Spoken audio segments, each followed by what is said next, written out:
Give it up huge for Elspeth Wright, ladies and gentlemen. Keep it going.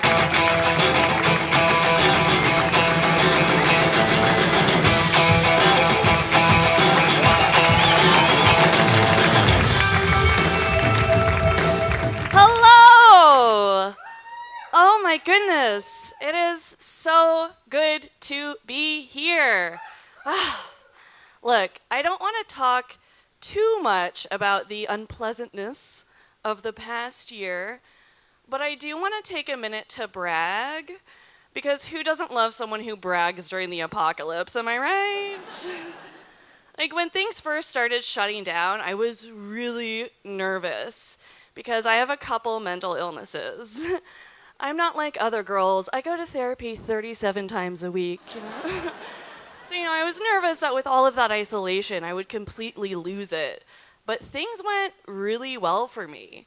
I got a job that I love. Thank you. And I got married.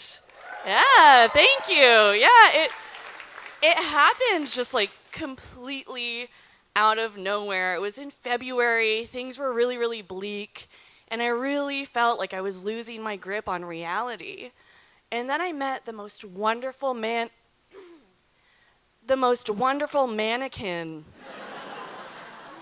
in the dumpster behind my building, and sparks flew. I'm pretty sure it was my neighbor throwing cigarette butts at me, but still, love was in the air. No, I am single, and I do want to start dating again. But, I feel a little bit rusty after the year we've just had. But you know what they say?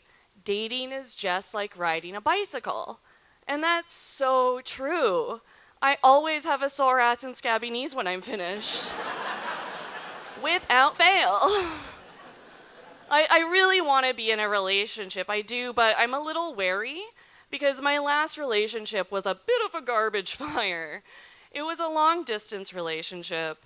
I was here in Montreal. He was in another woman. So I'm just like, didn't work out for old Elspeth.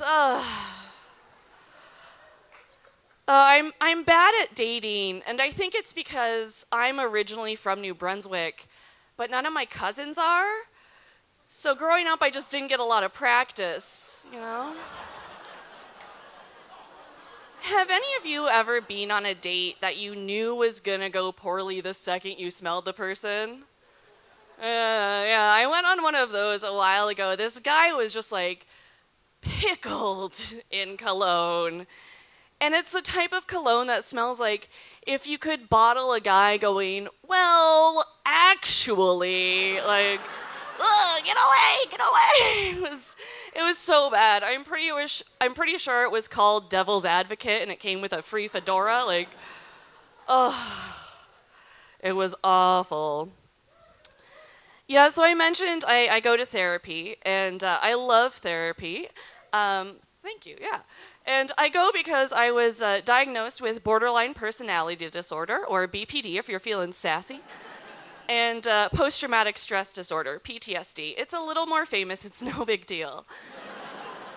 And there's a lot of stigma around those mental health issues, and I want to break that because I'm a hero. So what I've started doing is putting those letters after my name. Elspeth Wright, BPD, PTSD, nice to meet you. It sounds so much more impressive that way. One thing I talk about in therapy is sort of like having low self-esteem. Because like having low self-esteem is like, it's no fun. Like unless you think it's fun, like I don't know, what do I know, I'm dumb. But yeah, having low self-esteem is a bit of a struggle. But I think there are some advantages. Like, for example, I think I'd be really good at getting kidnapped.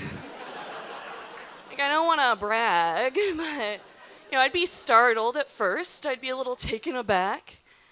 But after a couple minutes, I'd be like, wait a second.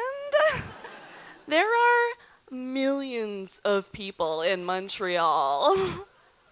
This guy had options. But he picked me. What? After a couple minutes, I'd be like scooching my way up to the front of his windowless van, just like, hey. Look, I know it hasn't been long since you like hog-tied me and threw me back here, you silly goose. But I'm just gonna say it. I love you.